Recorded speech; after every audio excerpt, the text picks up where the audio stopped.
I'd like to talk about battling hostile work environments.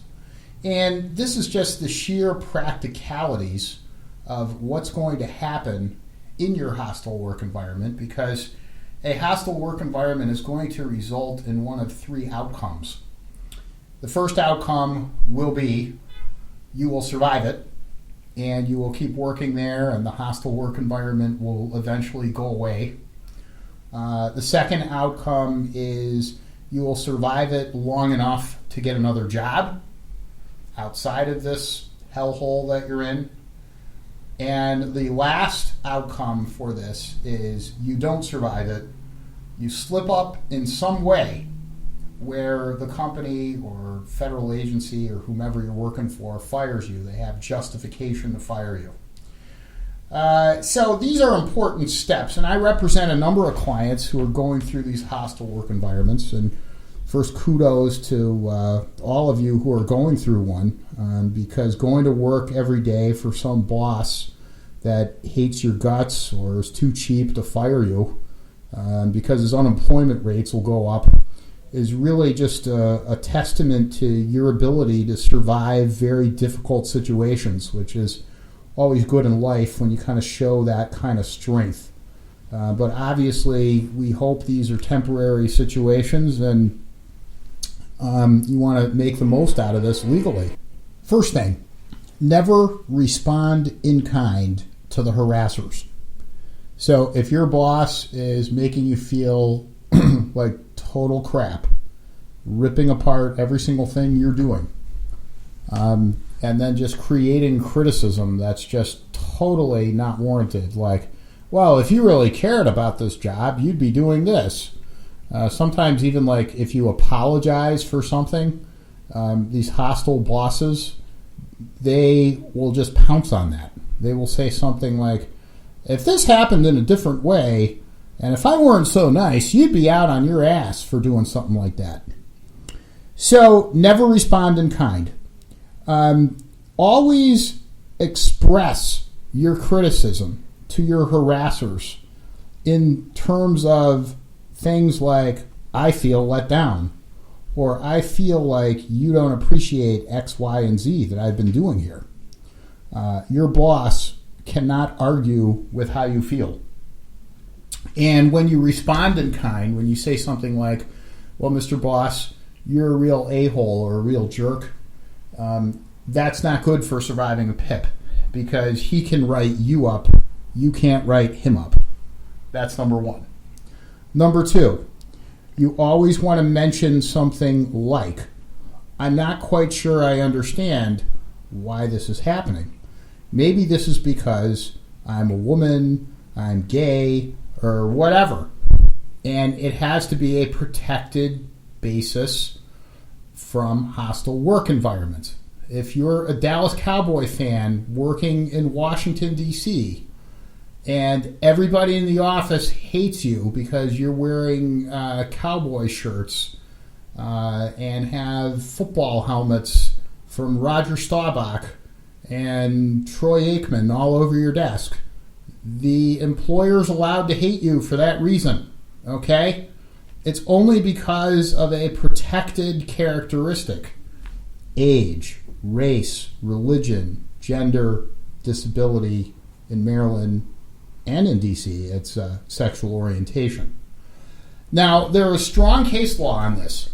If you simply say, I think this is discrimination, I think this is prejudice, those words do not protect you.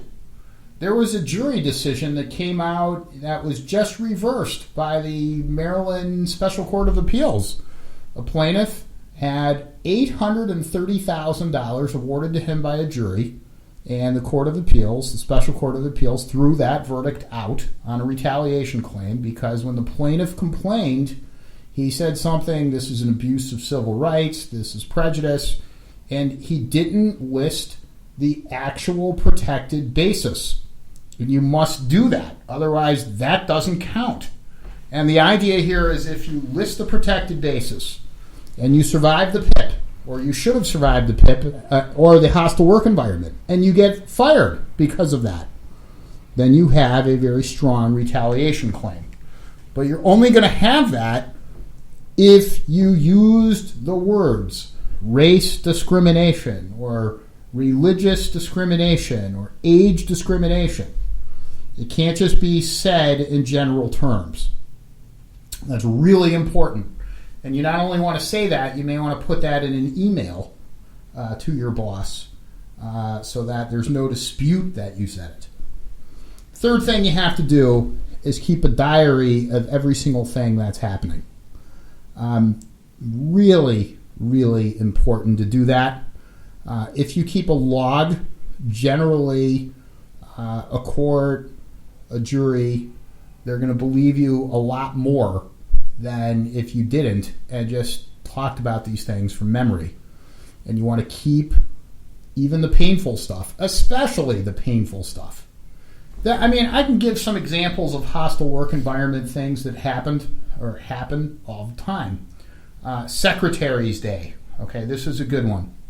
Secretary's Day, and all these people are so self-righteous that they want to honor the secretaries by getting them flowers for every secretary and chocolates for every single secretary, and isn't this wonderful, and isn't this nice, except they didn't invite you to participate in the exercise. So you're the only person in the office who was left out of this huge hostile work environment activity that was done. You have to keep a track of that. You have to even ask other colleagues while you're there, hey, why didn't somebody tell me about this? Who told you about this? How did it get started? And the more information you can get, the better. Finally, what you want to do is you want to look for another job. You want to do that for a few reasons. Number one, the hostile work environment just may be some sort of destiny calling you that, you know what, you're way better in this place. And job changes are important because we don't live in an age anymore, at least, where one company is going to take care of you from cradle to grave.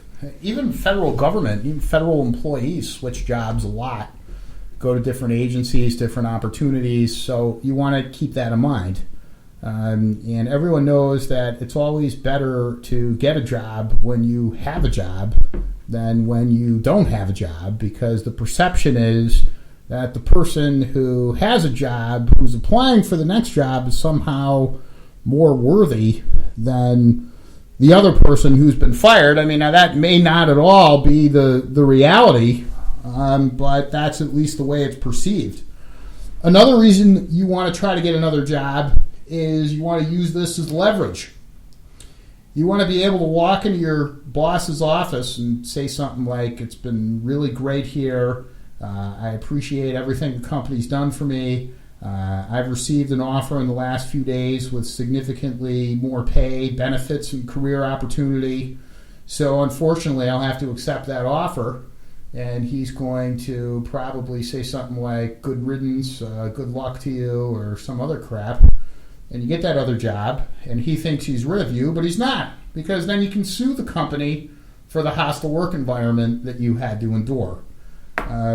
That's really good revenge, especially the revenge that I like is what you can now say to these bosses when you leave is, hey, Mr. Boss, would you mind friending me on Facebook? That way I can keep you apprised of all my continued professional success, and you can be somewhat of a mentor to me over the next 30 years because I value your expertise and leadership. And trust me, when this guy hears that, his blood pressure is going to shoot up immensely.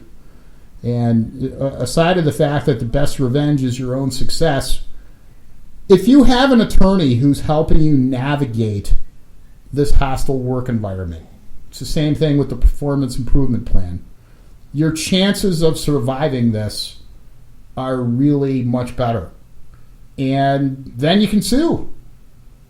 A lot of times we've had clients where they'll just eventually just pay the person to leave and just say, look, we're the hostile work environment isn't working.